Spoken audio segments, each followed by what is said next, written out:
What you looking for? Hi, Chico. Chico, hi. Boys and girls, this is my little thing. Chico, come here. Chico. Yeah. Come on. There you go. I'm going to read a story about squirrels. You want to listen? It's called Those Darn Squirrels. Or no? Oh, okay.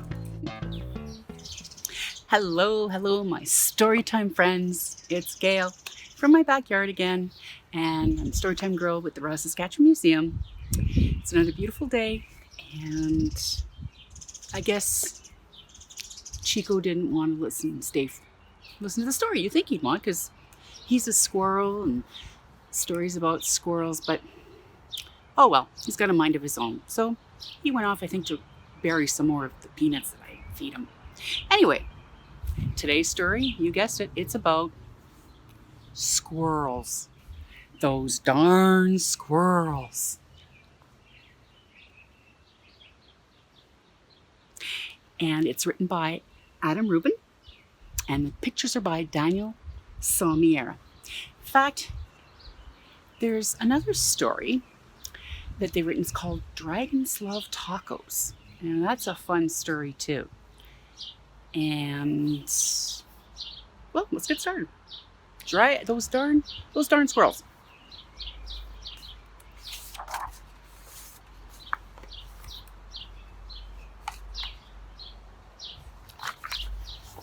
Those darn squirrels.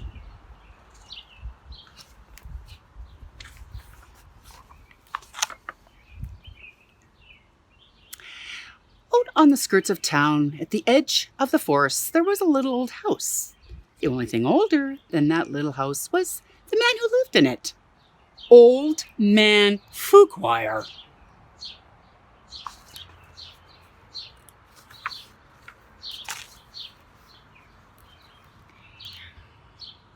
Old Man Fookwire was so old that when he sneezed, dust came out. He was also a grump. He hated pie. What? Who could hate pie? Especially raspberry pie. He hated puppies. Oh my goodness, who could hate puppies? The only thing he liked was the birds. All summer long, the old man painted pictures of the birds that visited his backyard. There were whirlybirds and bonga birds, baba birds and yabba birds. Even a rare flugel bird came by once or twice. Fookwire's paintings weren't very good, but the birds never said anything.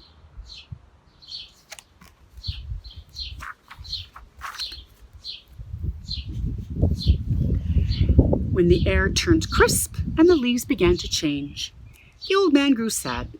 He knew that soon the birds would fly south for the winter, as they did every year, and that he would be very lonely. Then he had an idea. Hey, if he fed the birds, maybe they would stick around. So Old Man Fookwire built beautiful bird feeders and put them all around his backyard. He filled them with delicious seeds and berries, and soon birds came from all over the forest just to eat in the old man's yard.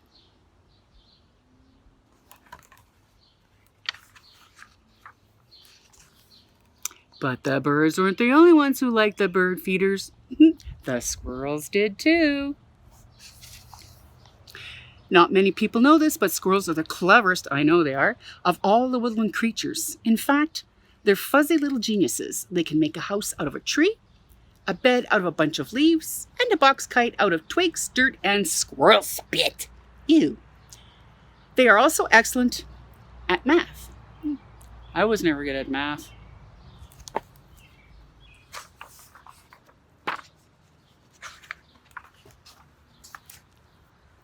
Winter was fast approaching, and the squirrels needed to gather as much food as they could.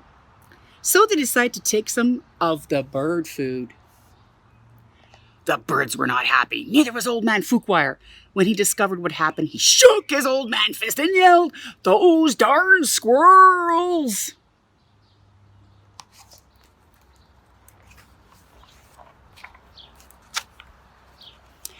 He filled up the feeders again, but this time he hung them on a clothesline. Then he went back inside, confident the squirrels would no longer be able to get the seeds and berries. Well, the squirrels were determined. They devised a plan, and this time they took all the food from the bird feeders. Yes, boys and girls, they are acrobats. I see them in my yard all the time.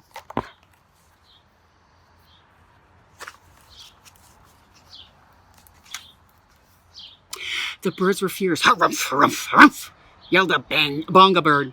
Those darn squirrels, yelled old man Fookwire. Yum, said the squirrels. Burp, pardon me.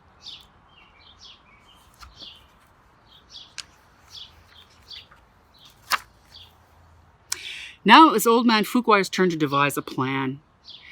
He went to the general store and he bought clamps, wires, and springs and all kinds of tools. And he built a fortress around his bird feeders.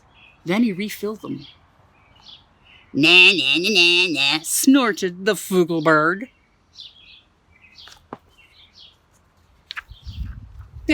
Well, squirrels stayed up all night working on their strategy. They drank cherry cola and ate salt and vinegar chips to help them stay awake. I love salt and vinegar chips. Finally, they had the perfect plan. They put on their tiny helmets and prepared to launch themselves into the air over the fence between the lasers and onto the bird feeders.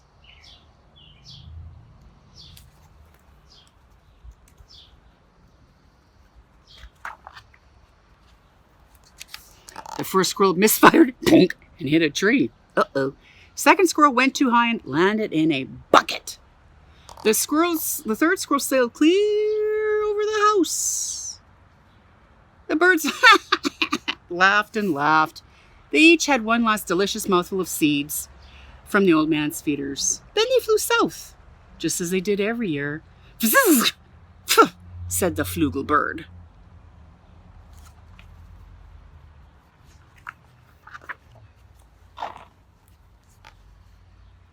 After the birds left, old man Fookwire was lonely. Just as he was every year. He fixed himself some cottage cheese and pepper, his favorite snack. But he's still lonely. When he looked out the window, the squirrels could tell he wasn't happy. Go away, shouted the old man. I don't like you squirrels. Well, I don't think he looks very happy. No, not at all.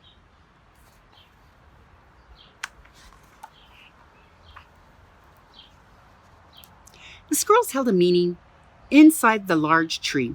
They decided to give the old man a present to make up for taking all the seeds and berries. Squirrel meeting tonight. Now, not many people know this, but squirrels are not only fuzzy little geniuses, they also collect just about anything they find on the ground. These squirrels had all kinds of junk to choose from. But what would Mr. Fookwire like? Bottle caps? Popsicle sticks? Postage stamps? Finally, they had the perfect gift.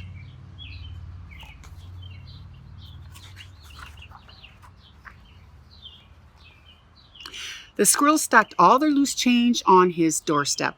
There were dimes and pennies, nickels and quarters. It all added up to $47.36. Maybe you squirrels aren't so bad, Fookwire said when he found the coins, but I still like birds better. This gave the squirrels another idea. They raided their junk collection again and got to work.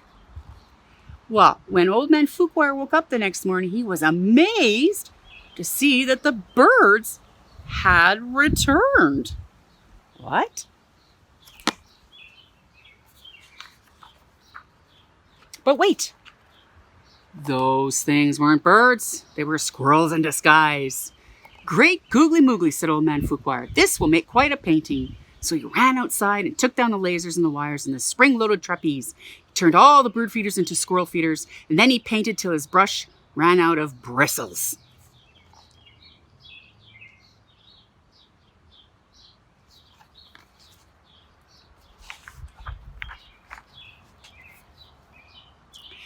The squirrels were so happy, they had a party. In old man Fookwire's house, of course.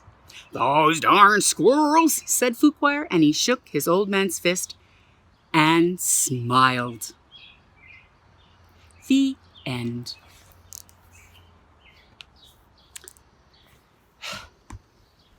Well, boys and girls, I think Chico missed a really, really good story. Ah, well, maybe I can read it to him sometime on his own.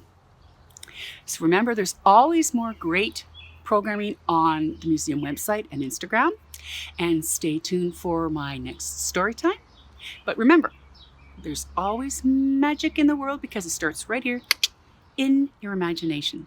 Until next time, bye.